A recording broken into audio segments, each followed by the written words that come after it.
But కానీ మొదటి నుంచి కూడా మీరు పొత్తు పెట్టుకోక ముందు నుంచి కూడా వ్యతిరేక ఓట్లు చీలనివ్వము అని అన్నారు.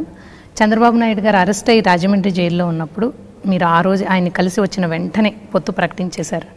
ఒక రకంగా మీరు అది ఆవేశంలో తీసుకున్న నిర్ణయం అనుకోవచ్చా? అట్లా ఏముండదు. నేను ఆ సమయానికి అది చెప్పడం చాలా అవసరం అనిపించింది. అంటే ఎమోషన్స్ ఉండాలి, ఖచ్చితంగా ఎమోషన్స్ ఉంటాయి, ఎంపతి ఉంటుంది, బాధ ఉంటుంది, ఆ సానుభూతి ఉంటుంది. ఆ సానుభూతి బాధ లేనోడు అంటే మార్చగలిగే దిశానిర్దేశం చేసే రాజకీయాలు అంటే కన్సర్న్, సానుభూతిను,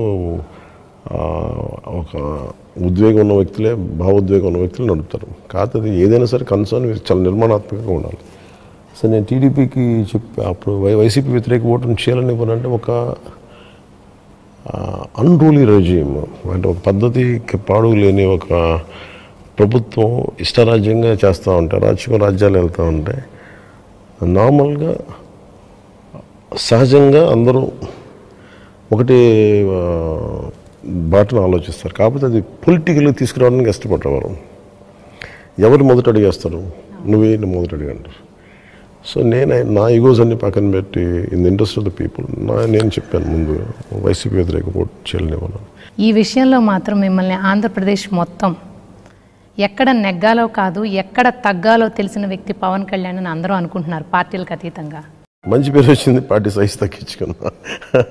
బట్ నాకు నో రిగ్రెట్స్. నాకేంటంటే పీపుల్ ప్రయారిటీ నాకు చాలా ఎసెన్షియల్, ఎస్పెషల్లీ పోస్ట్ బైఫర్కేషన్. అంటే రాష్ట్ర విభజన జరిగిన తర్వాత నుంచి నాకు ఆంధ్రప్రదేశ్కి మన కుల రాజకీయాలు